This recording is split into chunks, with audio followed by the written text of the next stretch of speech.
share, subscribe to my channel, and also press this bell icon.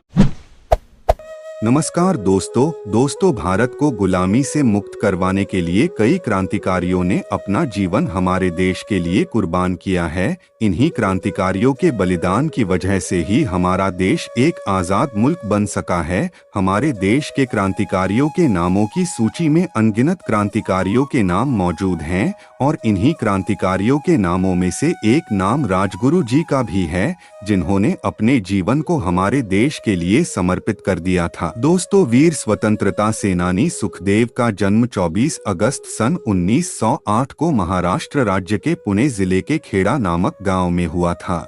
इनके पिता का नाम श्री हरि नारायण और माता का नाम पार्वती बाई था। राजगुरु के पिता का निधन इनके बाल्यकाल में ही हो गया था। इनका पालन पोषण इनकी माता और बड़े भैया ने किया। राजगुरु बचपन से ही बड़े वीर साहसी और मस्तमौला थे। भारत माँ से प्रेम तो बचपन से ही था, इस कारण अंग्रेजों से घृणा तो स्वाभाविक ही थी। ये बचपन से ही वीर शिवाजी और लोकमान्य तिलक के बहुत बड़े भक्त थे। दोस्तों, संकट मोल लेने में भी इनका कोई जवाब नहीं था, किंतु ये कभी कभी लापरवाही कर जाते थे। राजगुरु का पढ़ाई में मन नहीं लगता था, इसलिए इनको अपने बड़े भैया और भाभी का तिरस्कार सहना पड़ता था, किंतु माँ बेचारी कुछ बोल न पाती। दोस्तों, जब राजगुरु तिरस्कार सहते सहते तंग आ गए, तब वे अपने स्वाभिमान को बचाने के लिए घर छोड़कर चले गए। फिर सोचा कि अब जबकि घर के बंधनों से स्वाधीन हूँ, तो भारत माता की बेड़ियां काटने में अब कोई दुविधा नहीं है। दोस्तों, वे कई दिनों तक भिन्न भिन्न क्रांतिकारियों से भेंट करते रहे। अंत में उनकी क्रांति की नौका को चंद्रशेखर आजाद ने पार लगाया।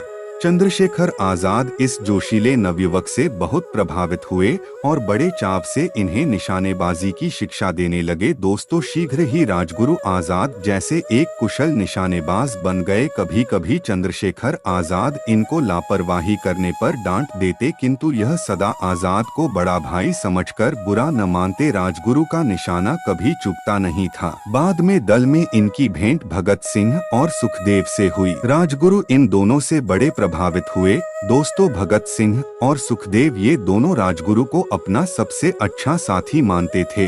इनके दल ने लाला लाजपत राय की मृत्यु के जिम्मेदार अंग्रेज अफसर स्कॉट का वध करने की योजना बनाई। इस काम के लिए राजगुरु और भगत सिंह को चुना गया। राजगुरु तो अंग्रेजों को सबक सिखाने का अवसर ढूंढते ही रहते थे और अब वह सुअवसर उन्हें मिल गया था। 19 दिसंबर सन 1928 को राजगुरु भगत सिंह और चंद्रशेखर आजाद ने सुखदेव के कुशल मार्गदर्शन के फलस्वरूप जेपी सैंडर्स नाम के एक अंग्रेज अफसर, जिसने स्कॉट के कहने पर लाला लाजपत राय पर लाठियां चलाई थीं, का वध कर दिया। कार्रवाई के पश्चात भगत सिंह अंग्रेजी साहब का रूप लेकर राजगुरु उनके सेवक बनकर और चंद्रशेखर आजाद सुरक्षित पुलिस की दृष्टि से बचकर निकल गए। दोस्तों, भगत सिंह और बटुकेश्वर दत्त के असेंबली में बम फोड़ने और स्वयं को गिरफ्तार करवाने के पश्चात चंद्रशेखर आजाद को छोड़कर सुखदेव सहित दल के सभी सदस्य गिरफ्तार कर लिए गए। केवल राजगुरु ही इससे बचे रहे।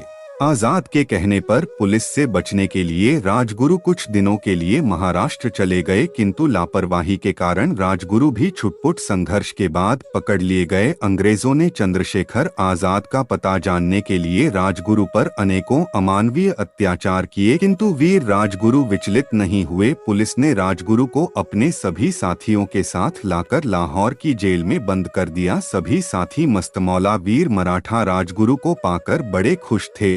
दोस्तों, जेल में भगत सिंह के नेतृत्व में क्रांतिकारियों ने कैदियों के साथ होने वाले अमानवीय अत्याचारों के विरुद्ध आमरण अनशन आरंभ कर दिया, जिसको जनता का जबरदस्त समर्थन मिला, जो पहले से ही क्रांतिकारियों के प्रति श्रद्धा का भाव रखती थी। विशेष रूप से भगत सिंह के प्रति इस आमरण अनशन से वायसराय की कुर्सी तक हिल गई। दोस्तों, अंग्रेजों ने क्रांतिकारियों की हड़ताल तुड़वाने का जबरदस्त प्रयत्न किया, किंतु क्रांतिकारियों की जिद के सामने वे हार गए। विवश होकर अंग्रेजों को क्रांतिकारियों की सभी बातें मनानी पड़ी। यह क्रांतिकारियों की विजय थी। उधर सैंडर्स हत्याकांड मुकदमे का परिणाम निकल आया। सैंडर्स के वध के अपराध में राजगुरु, सुखदेव और भगत सिंह को मृत्युदंड मिला। तीनों इस मृत्युदंड को सुनकर आनंद से पागल हो गए और जोर जोर से इनकलाब जिंदाबाद की गर्जना करने लगे।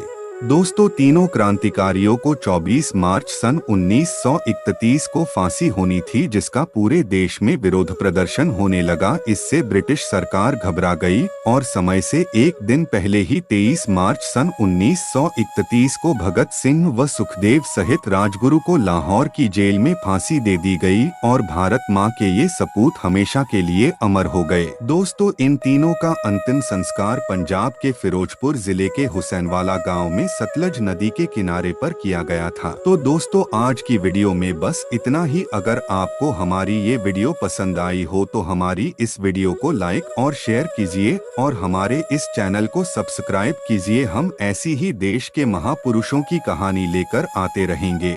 तो दोस्तों, मिलते हैं अगली वीडियो में, तब तक के लिए जय हिंद।